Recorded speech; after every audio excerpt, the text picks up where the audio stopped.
बच्चों, मैं मीनाक्षी, मेरे साथ एक्सरसाइज 6.3 हम चालू कर रहे हैं ट्रायंगल्स का, और हम इसमें चालू कर रहे हैं थ्योरम से। थोड़ा सा एक रिवीजन कर लेते हैं बच्चों हम।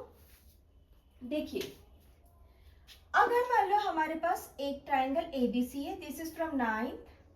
हमारे पास ए बी सी एक ट्रायंगल है, और साथ में हमारे साथ एक दूसरा ट्रायंगल है जिसका नाम है एफ जी और एच। ठीक है। अगर मान लो ये 60 डिग्री है या 70 डिग्री है, तो ये भी 70 डिग्री हो गया। और अगर ये 50 डिग्री है और ये भी मान लो 50 डिग्री है, तो ये भी 50 डिग्री हो गया।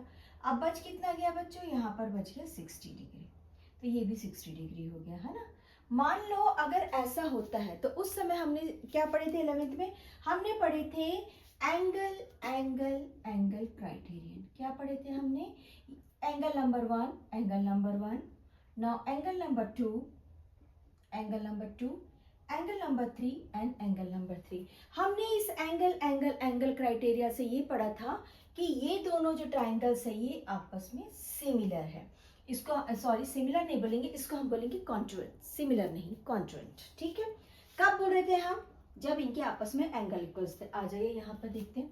सपोज ये वाला हमारे पास में एक ट्राइंगल था, ये 3 सेंटीमीटर था, ये 3 सेंटीमीटर था, और ये 4 सेंटीमीटर था। और सेम वाला ट्राइंगल्स हमारे पास था 3, 3 एंड 4 सेंटीमीटर का। तो हमने इसको क्या बोले थे बच्चों? इस साइड से ये साइड इक्वल है, देयरफॉर एस, और इस साइड से ये वाला साइड इक्वल है, therefore another S, and this side से दिस साइड इक्वल है, देयरफॉर अनदर एस। यानी कि साइड साइड साइड क्राइटेरिया से ये दोनों भी ट्राइंगल्स जो है आपस में कॉन्ग्रुएंट है ना। हमने ये दोनों भी लास्ट ईयर पढ़े। आइए इसी के ऊपर बेस में हमारा थ्योरम रहेगा, बट इस बार क्या ऐड हो जाएगा बच्चों इसमें? इस बार ऐड हो जाएगा इनके साइड्स की। देखो, एक क्राइटेरिया तो मिल गया हमको एंगल्स का, साथ में इसके साथ में साइड की प्रोपोर्शनैलिटी मिल जाएगी। अगर हमको यहाँ पर साइड साइड साइड मिला बच्चों, तो यहाँ पर हमको एंगल्स की सिमिलैरिटीज मिल जाएगी। कॉन्सेप्ट क्लियर हुआ? हमारा थ्योरम क्या बोल रहा है? हमारा थ्योरम है वो सिमिलैरिटी के 2 बेसिक कॉन्सेप्ट्स के ऊपर डिपेंड कर रहा है। जब इनके एंगल्स आपस में इक्वल है और इनके जो साइड्स है वो प्रोपोर्शनैलिटी में है। इसको हम 6.1 में सिमिलैरिटी, प्रोपोर्शनैलिटी सारी चीजें पढ़कर आए हैं। तो अब आइए हम थ्योरम को स्टार्ट करते हैं। फर्स्ट ऑफ ऑल, क्योंकि हमारा थ्योरम साइड साइड साइड और एंगल एंगल एंगल पर डिपेंड है, इसलिए थ्योरम के नाम थोड़े से चेंज हो जाते हैं। रीड करते हैं। If in 2 triangles corresponding angles are equal. आइए हम यहां तक क्या बना रहे हैं बच्चों? ये रहा हमारा first point. There is 2 triangle given in 2 triangles ABC and triangle DEF।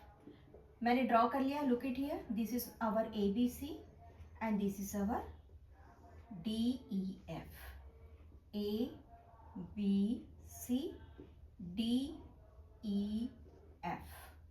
ठीक, हमने यहां तक ही पढ़ लिया बच्चों। मैं आप लोग को कंपेयर करते हुए पढ़ा रही हूं, थोड़ा सा आगे बढ़ते। आइए।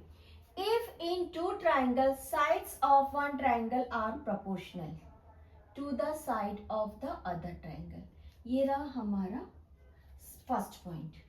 ठीक है, write down. In 2 triangles ABC and DEF। बना लीजिए 2 triangle. This is your ABC and this is your DEF। चलिए, हमारे दोनों भी हम पैरेलल में मैं पढ़ा रही हूँ दोनों भी थ्योरम को, ताकि आप लोग का कॉन्सेप्ट काफी अच्छे से क्लियर हो। Then their corresponding sides are in the same ratio। अब देखिए यहाँ पर क्या बोल रहे हैं? if in the 2 triangles corresponding angles are equal। आ जाइए, हमारा पहला पॉइंट होता है ड्राइग्राम, सेकंड पॉइंट है बच्चों गिवन। क्या गिवन दे रहा है? Their angles are equal. Angle A equals to angle D, angle B equals to angle C and angle E और angle C equals to angle F। ये बच्चों हमारा गिवन पॉइंट आ गया। अब चेक करिए यहाँ पे क्या बोल रहा है, साइड्स आर प्रोपोर्शनल। साइड्स किसके प्रोपोर्शनल है, इसके प्रोपोर्शनल है। आ जाइए गिवन पॉइंट हमारा सेकंड नंबर इसमें का। आप लोगों को कंपैरेटिवली पढ़ाने से शायद मेरे ख्याल से ज़्यादा अच्छे से समझ में आएगा, इसलिए मैंने कंपैरेटिवली डिसीजन लिया पढ़ाने का। A B upon D E, A C upon D F और B C upon E F. आप लोगों को क्लियर है? यहाँ पे क्या बोल रहा है थ्योरम पॉइंट 6.3 में, थ्योरम 6.3 में बोल रहा है angles are equal, and theorem 6.4 में बोल रहा है देयर साइड्स आर प्रोपोर्शनैलिटी और इक्वल, बोथ दोनों में से कोई एक चीज। अब देखिए हम आगे बढ़ रहे हैं, जहां से देन होता है ना बच्चों, वहां से क्वेश्चन शुरू होता है आपका। फिर से देखिए यहां पर देन लिखा है, यहां से आपका क्वेश्चन शुरू होता है। चलिए, their corresponding sides are in the same ratio।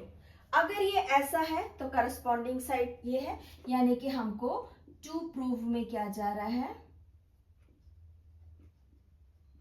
corresponding side AB upon DE equals to AC upon DF equals to BC upon EF। ये हमको प्रूफ करना है। देन से क्वेश्चन चालू हुआ, their corresponding sides are in same ratio.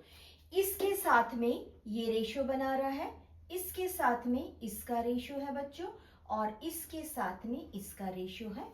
हमको ये proof करना है। अब देखिए यहाँ पे क्या बोल रहा है, देन यानी यहाँ से क्वेश्चन चालू हो रहा है, their corresponding angles are equal, यानी कि to proof equals to angle A equals to angle D, angle B equals to angle E and angle C equals to angle F। हमको इसको प्रूफ करना है। आइए हम अपना प्रूफ करना क्वेश्चन चालू करते हैं। अब आप बताइए कि अगर हमको किसी चीज को प्रूफ करना है तो सबसे पहले हम अपनी जरूरत का कंस्ट्रक्शन लिखते हैं, इज इट? अगर आप लोग यहाँ तक के बनाते हैं और कंस्ट्रक्शन लिख देते हैं, यानी कि आपने अपना 2 मार्क्स सिक्योर कर लिया। कंस्ट्रक्शन करिए, सेम कंस्ट्रक्शन रहेगा बच्चों। This is our 4th point, this is our 3rd point, construction.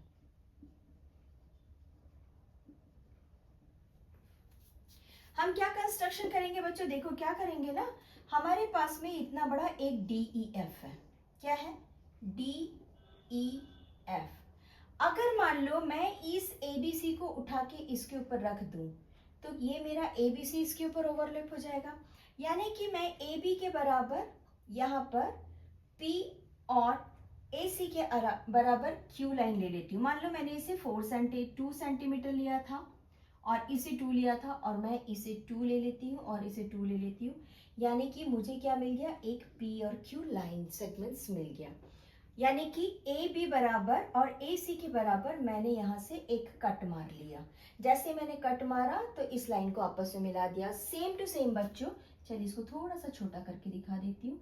Suppose मेरा ये था B एंड C, ठीक है। ये था मेरा 2 सेंटीमीटर, मैंने यहाँ पे 2 सेंटीमीटर कट मार लिया। ये था मेरा 2 सेंटीमीटर, मैंने यहाँ पे 2 सेंटीमीटर कट मार लिया, और उसके बाद में मैंने इस लाइन को आपस में मिला दिया। That is our P and Q। आप लोग को समझ में आ गया? हमने क्या किया, AB के बराबर DP बना दिया, AC के बराबर DQ बना दिया, दोनों भी थ्योरम में। आइए कंस्ट्रक्शन करते हैं। Construction, cut AB equals to DP, this is P and this is Q। AC equals to DQ, दोनों तरफ cut. AB equals to DP and AC equals to DQ। Okay, ये हो गया। अब हम क्या करेंगे बच्चों, लाइन को ज्वाइन कर देंगे, join P Q, join P Q. Construction over. यहां तक आप लोगों को समझ में आ गया। हमने 4 पॉइंट पूरे किए बच्चों। अभी हम प्रूफ की तरफ आगे बढ़ रहे हैं, बट आपको अगर गिवन दिया है और आप यहाँ तक के उस थ्योरम में आगे आते हैं, डेफिनेटली आपने 2 आउट ऑफ 5 कवर कर लिया है, 2 मार्क्स आपने कवर कर लिया है। इसलिए किसी भी मैथ्स को कभी भी अधूरा नहीं छोड़ना। चलिए, यहाँ तक के हमने बना दिया। अब हमारे क्राइटेरिया पे आते हैं। पहला क्राइटेरिया क्या बोल रहा है, एंगल्स आर इक्वल्स। हमारे पास एंगल्स आर इक्वल्स है। अब देखिए, यहाँ से मैं इस निशान को हटा दे रही हूँ बच्चों, ताकि हमको समझने में आसानी हो। ठीक, देखिए a अपॉन बी है, यहाँ पर एंगल a और एंगल d तो ऑलरेडी हमारे पास इक्वल था, ठीक है। एंगल b और एंगल p अब इक्वल हो गया, कब, जब हमने कंस्ट्रक्ट कर लिया। फिर से देखिए, एंगल b और एंगल p इक्वल हो गया, एंगल c और एंगल q इक्वल हो गया, क्योंकि हमने क्या किया बच्चों, हमने इस ABC को उठा के इस DEF के ऊपर लगभग रख दिया। अगर मैं इसे इस तरीके से ड्रॉ करूं तो मैंने ये वाला ट्रायंगल को उठा के इसके ऊपर में रख दिया। क्लियर। जब मैंने इसके ऊपर में रख दिया तो सीधी सी बात है, B के इक्वल हो गया P और C के इक्वल हो गया Q, है ना। राइट डाउन, देयरफॉर जो चीज हमको मिल रही है उसको लिख दीजिए। Therefore angle B equals to angle P and angle C equals to angle Q। ठीक, और ऑलरेडी हमको एक चीज मिला हुआ है गिवन से, एंगल A एंड D, यानी कि हमारे पास कितनी चीजें हो गई, हमारे पास हो गई बच्चों 3 ट्रायंगल, 3 एंगल्स हो गए। अगर हमको 3 एंगल्स मिल गया तो हमारा एंगल क्राइटेरियन स्टार्ट हुआ, और इस क्राइटेरियन से and angle A equals to angle D, इसको डाल दीजिए गिवन। अब लिख दीजिए by angle criterion triangle ABC and triangle DPQ। ABC इसको मैंने नंबर 1 दिया और ये भी हो गया बच्चों नंबर 1। ट्राइंगल ABC और ट्राइंगल DPQ आपस में क्या हो जाएंगे, कॉन्ड्रुएंस हो जाएंगे। क्या हो जाएंगे बच्चों, ये कॉन्ड्रुएंस हो गए। अभी हमने साइड्स नहीं लिया, इसलिए हम सिमिलर नहीं बोलेंगे, तो इसको सिमिलर का साइन बोलते हैं ना, तो इसको बोलते हैं बच्चों कॉन्ड्रुएंस से। चलिए, इसको अभी आगे बढ़ेंगे। अभी हम इसी को प्रूफ करते हैं, फिर इसी से कंपेयर करके आगे बढ़ेंगे। मैंने आप लोगों को कंस्ट्रक्शन तक केस लेकर आया कि दोनों में सिमिलैरिटीज थी, थोड़ी सी बस, टू गिवन और प्रूफ अलग थे। ठीक है, चलिए ये तो हमने कर लिया कि हमको 2 ट्रायंगल आपस में कॉन्ग्रुएंस मिल गए। ठीक है, अगर हमारे पास ये दोनों भी कॉन्ग्रुएंसी में मिल गए हैं, तो अब देखिए कि हमने जब यहाँ पे DPQ और DEF रखा था, तो यहाँ से हमको ये दिखाई दे रहा है बच्चों इस कॉन्ग्रुएंसी से,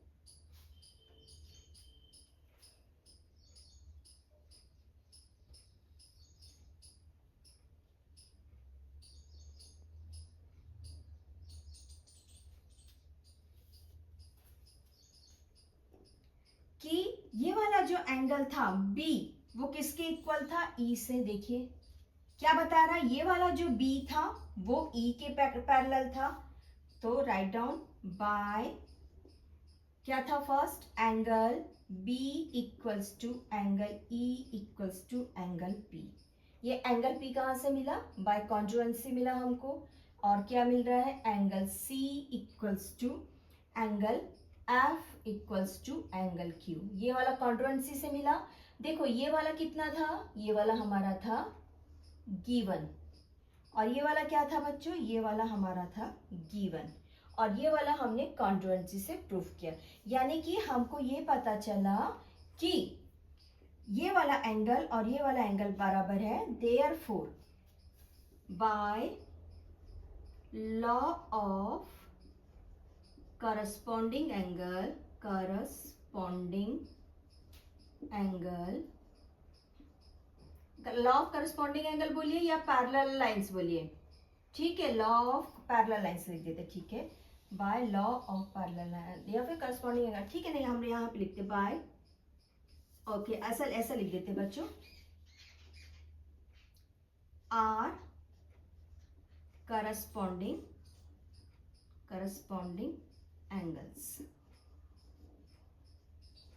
कौन कौन एंगल्स है करस्पॉन्डिंग एंगल्स, प्रूफ करिए कौन कौन करस्पॉन्डिंग एंगल्स है, angle P and angle E and angle Q equals to angle F, ये हो गया। अगर मान लो, चलिए मैं यहाँ पे थोड़ा रफ एरिया ले रही हूँ, अगर मान लो मेरे पास दो पैरेलल लाइन है और एक ट्रांसवर्सल लाइन है, और करस्पॉन्डिंग एंगल किसको बोलते हैं, हम इसको बोलते हैं बच्चों जो हमेशा सेम डायरेक्शन में फेस रखता है, उसको करस्पॉन्डिंग एंगल बोलते हैं। अगर मुझे ये करस्पॉन्डिंग एंगल्स दो आपस में बराबर मिल रहे हैं तो इससे प्रूफ हो रहा है कि ये दोनों जो लाइन है ये पैरेलल है ना, therefore PQ parallel to EF, और जैसे ही हमने PQ पैरेलल टू EF किया, आ जाइए हमारा बाय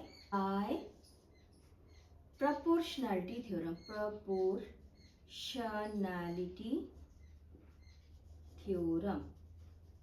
प्रोपोर्शनैलिटी थ्योरम से हमको क्या पता चला, प्रोपोर्शनैलिटी थ्योरम हमको बोल रहा है कि अगर दो लाइंस पैरेलल है किसी ट्रायंगल्स में, अगर दो साइड्स जो है वो पैरेलल मिल रहा है किसी ट्रायंगल में, तो उस ट्रायंगल के जो साइड्स है वो आपस में प्रोपोर्शन में होंगी। हमने थ्योरम पढ़ के आए बच्चों 6.1, इसलिए by proportionality theorem hence proved हमारे पास आ गया, AB upon DE equals to AC upon DF equals to BC upon EF। Last में लिख दीजिए बच्चों हैंस प्रूव्ड।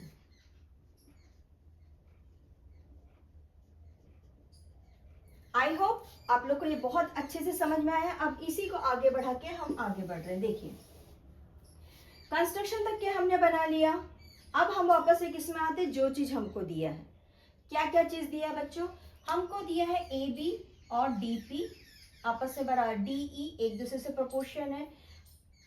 अब हमारा टारगेट क्या हो गया, यहाँ पर हमने क्या किया, हमने एंगल्स को इक्वल शो किया था, हमने यहाँ पर इस एंगल्स को इक्वल शो किया था और बता दिया कि ये दोनों भी प्रोपोर्शनल है।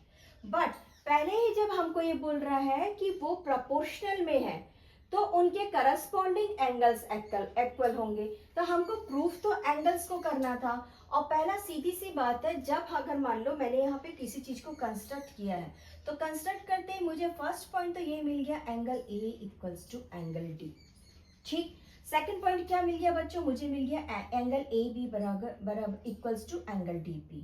कहाँ से मिल गया, मुझे कंस्ट्रक्शन से मिल गया। यहाँ पर मैंने एक चीज नहीं लिखा, ये उसको भी लिख दीजिए, therefore angle A equals to angle D। क्यों इक्वल्स टू होगा, सीधी सी बात है कि मैंने यहाँ से, अगर मान लो मैंने यहाँ से 2 सेंटीमीटर रखा और मैंने किस लाइन पे कट किया, मैंने इसी लाइन पे कट किया बच्चों, मैंने किसी आउटर लाइन पे कट नहीं मारा, मैंने किसी आउटर लाइन पे कट नहीं मारा, मैंने गिवन लाइन पे कट मारा है। गिवन लाइन पे कट ऐसा लिया है, यानी कि ये वाला जो एंगल है उसी पे कट लिया, तो इस लॉ से तो मेरा A और D इक्वल होना चाहिए। तो अब बताइए मेरा यहाँ पर कौन सा क्राइटेरिया अप्लाई हो गया, सिर्फ इतने में मुझे क्या मिला, मुझे मिला साइड एंगल, ठीक है। तो मैं बोल सकती हूँ कि मेरे पास में एक क्राइटेरिया आया है, फिफ्थ पॉइंट डालिए, by criterion side angle side, मुझे क्या मिल गया, साइड एंगल साइड से एंगल ABC और एंगल DPQ कॉन्ग्रुएंसी मिल गई। ट्रायंगल ABC और कॉन्ग्रुएंसी मिली एंगल क्या हुआ, DPQ। अच्छा, यहाँ पर हमको हैंस प्रूफ करना था ना बच्चों, तो इसको लास्ट में हमको ये भी लिखना है, हैंस प्रूफ के बाद में डैश डाल दीजिए यहाँ पर, क्योंकि यहाँ पे जगह नहीं है तो मैं इसको स्टार डाल के यहाँ ले रही हूँ। आइए इसकी सिमिलरिटी भी लिख देते हैं, Therefore, triangle ABC similar to DEF. ये लास्ट पॉइंट रहेगा, ये लास्ट पॉइंट रहेगा to show the triangle similar. ठीक है, ये लास्ट पॉइंट रहेगा. हाँ, आइए यहाँ पर हमने कॉन्ट्रोवर्सी शो कर दिया दोनों ट्राइंगल्स के बीच में, इस ट्राइंगल के बीच में और इस ट्राइंगल के बीच में. जैसे हमने कॉन्ट्रोवर्सी शो किया, हमको क्या मिलना चाहिए कायदे से? हमको ये मिलना चाहिए कि एंगल बी के बराबर एंगल पी है, एंगल सी के बराबर एंगल क्यू है. यही पता करेंगे ना. Therefore angle B equals to angle P and angle C equals to angle Q. ठीक, ठीक. चलिए हमारा नेक्स्ट पॉइंट क्या कर रहे हैं हम. देखो, अब एक काम करते हैं, मैंने इस ट्राइंगल को हटा दिया. अभी इसको मुझे देखना नहीं है. मुझे किसको देखना है? मुझे इस ट्राइंगल को देखना है. अगर मुझे ये पता है, क्या पता है बच्चों? अगर मुझे ये पता है कि DP upon equals to upon A equals to AB है और DQ इक्वल्स टू AC है. अगर मेरा ये है, हाँ, मैं इसको अभी नहीं देख रही हूँ. मैं किसको देख रही हूँ बच्चों? मैं इस ट्राइंगल नंबर 1 को देख रही हूँ. ये भी वही ट्राइंगल है, दोनों भी सेम है. तो मेरे यहाँ पे प्रोपोर्शनलिटी थ्योरम जो मुझे दिया है, AB दिया है. ठीक है, इसको गिवन को मैं लिख देती हूँ नंबर 1. तो मैं यहाँ पे लिख सकती हूँ फ्रॉम नंबर 1, जहां से AB को रिप्लेस कर रही हूँ बच्चों, और मैं लिख रही हूँ DP अपॉन DE. क्लियर है? AB को मैंने रिप्लेस किया और DP को डाला. क्यों? क्योंकि जब मैंने यहाँ पे कंस्ट्रक्ट किया, after the construction AB equals to DP हो गया था. कहां से? इस कंस्ट्रक्शन के बाद से. सेम टू सेम इस कंस्ट्रक्शन के बाद से AC क्या हो गया था बच्चों? AC इक्वल्स टू हो गया था DQ हो गया था, है ना. आप लोगों को समझ रहा है? कंस्ट्रक्शन करने के बाद हमने ये वाली साइड और ये वाली साइड इक्वल कर ली थी कंस्ट्रक्ट करके. तो यहाँ पर मैंने उसको रिप्लेस किया और क्या लिख दिया?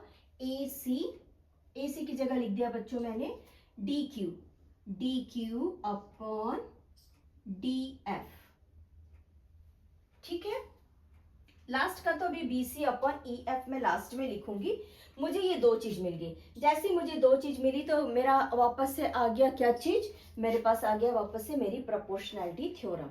जैसी प्रोपोर्शनैलिटी थ्योरम आया तो यहाँ पे हो गया बच्चों बाय प्रोपोर्शनैलिटी थ्योरम,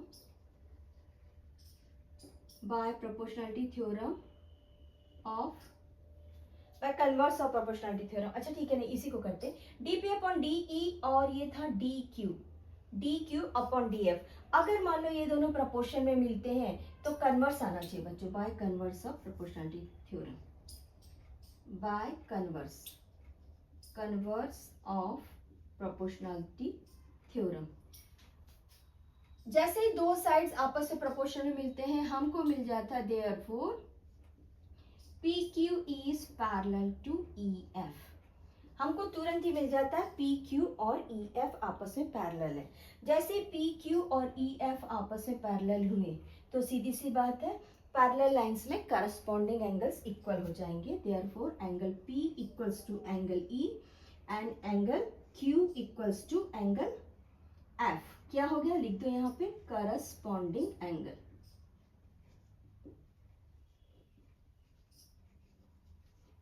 जैसे करस्पॉन्डिंग एंगल्स इक्वल हो गए, हमारा यहाँ पर क्या आ गया बच्चों? 100% प्रोपोर्शनैलिटी लॉ. नंबर 1 6.1, नंबर 6.2, और दोनों भी मिलकर क्या बनाते हैं? Similar character. क्या था? प्रोपोर्शनैलिटी थ्योरम नंबर 6.1 और थ्योरम नंबर 6.2. 1 and 2 को जब हम मिलाते हैं तो क्या बनता है हमारा? Similarity character. तो यहाँ पर देखिए, ये थ्योरम 1 है और ये थ्योरम 2 है एंगल्स का. यानी कि इस क्राइटेरिया से हमको क्या मिल रहा है? Triangle DPQ is congruence or similar to triangle DEF. जब ये इसके साथ सिमिलैरिटी शो कर रहा है बच्चों, देयरफॉर P और DPQ कौन है? DPQ है ABC ट्राइंगल. बस यही बताना था कि ट्राइंगल ABC सिमिलर है DEF की। हमको यही प्रूफ करना था कि ये छोटा वाला ट्रायंगल इसके बड़े वाले ट्रायंगल से सिमिलर हो गया, देयरफॉर ये छोटा वाला ट्रायंगल किसके बराबर था, ABC के बराबर था। मैंने इसे हटा दो बोल के क्रॉस मारा, but actually it is existing, ये छोड़ नहीं सकता, इसी के बेस पे हमारा दूसरा ट्रायंगल बना हुआ है। तो ये यहाँ पे हमारा करस्पॉन्डिंग एंगल्स इक्वल हुआ, और करस्पॉन्डिंग एंगल्स इक्वल होते ही हमारा ट्रायंगल जो है कॉन्ग्रुएंट्स हुए। कॉन्ग्रुएंट्स की सारी प्रॉपर्टी को क्लियर करने के बाद वो प्रोपोर्शनैलिटी की प्रॉपर्टी को क्लियर करते हैं। जैसे प्रोपोर्शनैलिटी की 6.1 एंड 6.2 प्रॉपर्टीज को क्लियर करते हैं, that means both triangles are similar. ये रहा हमारा थ्योरम नंबर 6.3 एंड 6.4। मैंने आप लोग को कंपेयर करके बताया है। यहाँ पर हमने एंगल एंगल एंगल क्राइटेरिया से प्रूफ किया बच्चों, और यहाँ पर हमने किससे प्रूफ किया, इसको हमने साइड साइड साइड क्राइटेरियन से प्रूफ किया। ठीक है, तो ये वाले जो दोनों थ्योरम थे, ये वाले जो दोनों ट्रायंगल्स थे, इनका नाम क्या आ गया बच्चों, इनका नाम आ गया एस कॉन्सेप्ट, एस सिमिलैरिटी। ठीक है, इस थ्योरम का नाम क्या है, एस सिमिलैरिटी, और इस थ्योरम का नाम क्या है बच्चों, इसका नाम है ए सिमिलैरिटी। एक चीज और आया, क्या आया बताइए, यहां पर हमने सारे साइड्स को इक्वल किए ना, हमने क्या किया, यहां पर साइड्स को इक्वल किए और यहां पर हमने एंगल्स को इक्वल किया। तो इस थ्योरम का नाम है, लिख लीजिए बच्चों, इक्वी एंगल थ्योरम। अगर कहीं पे आपको इक्वी एंगल थ्योरम बोला तो आप समझ जाइए थ्योरम नंबर 6.3। ठीक है, अगर कहीं पे हमको कॉन्सेप्ट को एक्सप्लेन करने के लिए किसी थ्योरम को लिखना है तो क्या लाइन नंबर 1 से लेके लाइन नंबर 3 तक के पूरा लिखना है, नो। उस समय आप लिखेंगे इक्वी एंगल थ्योरम, और यहां पर क्या लिखेंगे बच्चों, equi S criterion, S criteria, और यहां पर लिखेंगे बच्चों equi side theorem. Clear, equi side theorem माने हमने सारे साइड्स को इक्वल कर लिए। डन, मुझे लगता है आप लोगों को काफी अच्छे से समझ में आया। हमारा नेक्स्ट क्वेश्चन रहेगा इसके सारे एग्जाम्पल, 6.3 के सारे एग्जाम्पल्स नेक्स्ट पार्ट में।